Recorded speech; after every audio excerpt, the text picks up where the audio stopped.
السلام علیکم ورحمۃ اللہ وبرکاتہ۔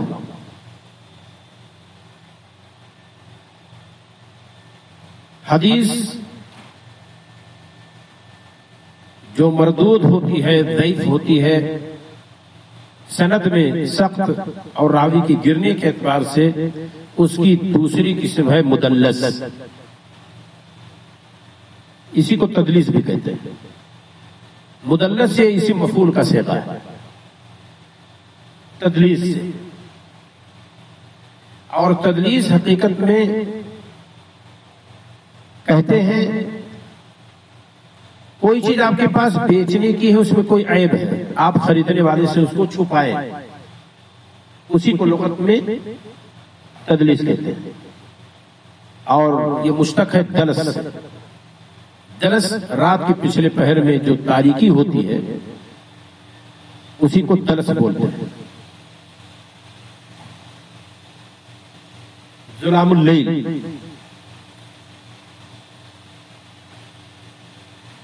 لغوی معنی جس کے اندر چھپانا پایا گیا، چاہے وہ بیچی جانے والی چیز کا عیب ہو، چاہے وہ رات کا اندھیرا ہو، دونوں میں چھپایا جانا معنی پایا جاتا ہے۔ اور اس لغوی معنی کا اصطلاحی معنی سے بھی گہرا تعلق ہے۔ وہ کیا ہے؟ ابھی جب ہم اصطلاحی تعریف کریں گے جو صاحب کتاب مولانا محمد اویس نگرامی ندوی رحمہ اللہ نے کی ہے تو یہ بات سمجھ میں آ جائے گی۔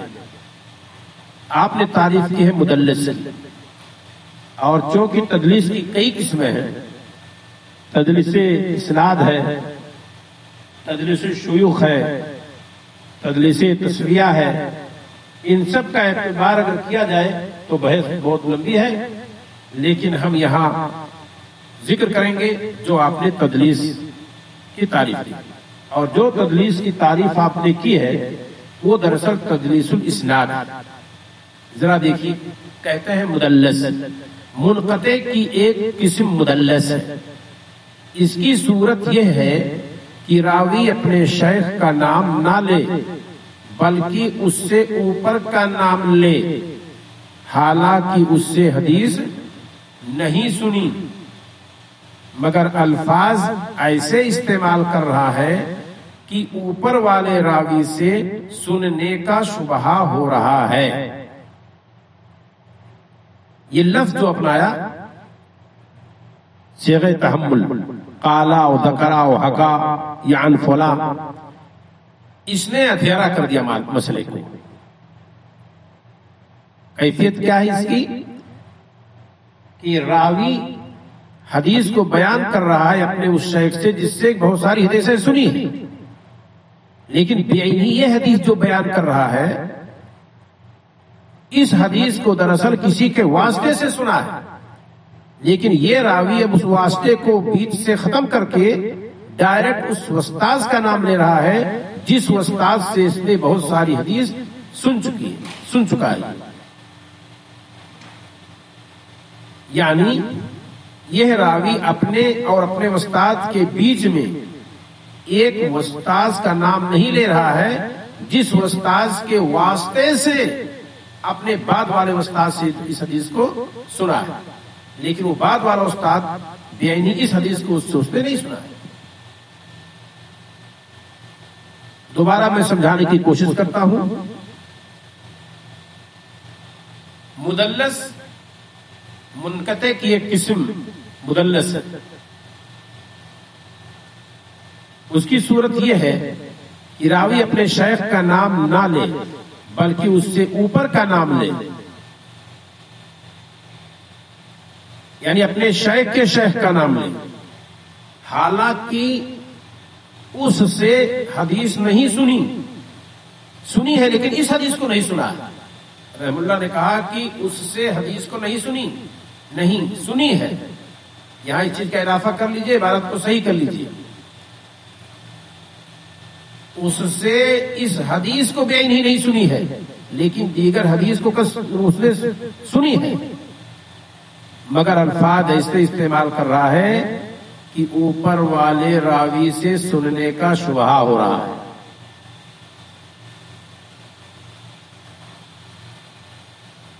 تدلیس کیسے معنی پایا گیا، چھپانے کا معنی کیسے پایا گیا؟ وہ صیغہ تحمل جو ذکر کیا اس راوی نے، ذکر فلان، قال فلان، حکا فلان یا عن فلان، یہ وہ الفاظ ہیں جو سننے اور نہ سننے دونوں کا امکان رکھتے ہیں. تو اس طرح کا لفظ استعمال کر کے اور اس شخص نے مسئلے کو گنجلک کر دیا اور اندھیرا کر دیا. عربی میں جن علماء نے تدلیس اسناد کی تعریف کی ہے، ذرا دیکھیے، ان یروی الراوی عمن قد سمع منہ، راوی روایت کرے حدیث کو ایسے شخص سے جس سے کچھ سنا ہے، ما لم یسمع منہ، ایسی چیز روایت کرے جو اس سے نہیں سنا ہے، من غیر ان یذکر انہ سمعہ منہ، بغیر اس کے کہ وہ ذکر کرے کہ اس سے سنا ہے، یعنی صراحت نہ کرے، حدثنی فلان نہ کہے، سمعت فلانا نہ کہے، بلکہ ذکر، حکا، اس طرح کے الفاظ کو استعمال کر رہا ہے. تو یہ دراصل تدلیس ہے جس کو تدلیس اسناد کہتے ہیں، کہ راوی حدیث کو روایت کر رہا ہے اپنے ایک ایسے شخص سے جس سے بعض حدیث وہ سن چکا ہے، لیکن بعینہ یہ حدیث جس کے اندر تدلیس کر رہا ہے، لم یسمعہ منہ، اس سے اس نے نہیں سنی ہے، بلکہ اس کو سنا ہے دوسرے شیخ کے واسطے سے. تو اس واسطے کو وہ گرا دیتا ہے اور اپنے اس استاذ کا نام لیتا ہے جس سے دیگر احادیث وہ سن چکا ہے. ایسے الفاظ کے احتمال کے ساتھ ایسے الفاظ کا تذکرہ کرتا ہے تحمل میں، صیغہ تحمل میں سے جو سماع اور عدم سماع سب کا امکان رکھتے ہیں. جیسے مثال دی میں نے کہا قالا یا ان یا ذکرا یا حکا، اس طرح کے الفاظ کو استعمال کرتا ہے تاکہ وہم میں ڈال دے کہ ہاں اس سے سنا ہے. یہ ہے تدلیس. یہاں بھی سوال کر سکتے ہیں کہ راوی کو یہ کرنے کی ضرورت کیوں پڑتی ہے؟ بحث لمبی ہو جائے گی اور اس مستویٰ کے طلبہ شاید اس کو ان کا ذہن نہ اٹھا سکے، لیکن میں ذکر کرتا ہوں اگر محنت سے آپ سنیں گے بات کو تو شاید بات سمجھ میں آ جائے کہ یہ تدلیس الاسناد راوی نے کیوں کی. دیکھیے اس کے بہت سارے مقاصد ہوتے ہیں. نمبر 1، اپنے بعد والے استاذ سے اس حدیث کو دوسرے کے ذریعہ جو سنا، یہ دوسرا شخص جو راوی جو واسطہ بن رہا ہے ممکن ہے یہ ضعیف.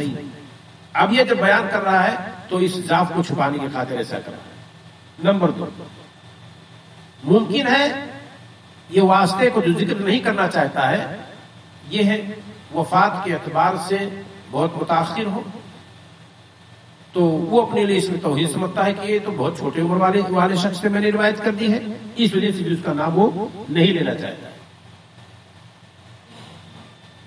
تیسری چیز یہ ہے کہ بذات خود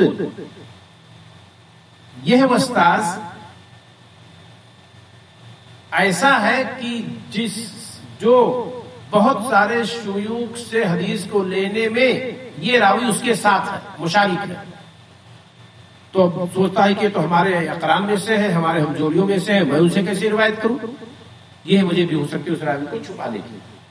اور اسی طریقے سے جب ایک واسطہ کو گرا دیں گے تو آپ کی سند عالی ہوگی، تو روئے سند کا ایہام وہم دلانے کے لیے بھی ایسا انسان کبھی کبھی کرتا ہے. یا یہ کہ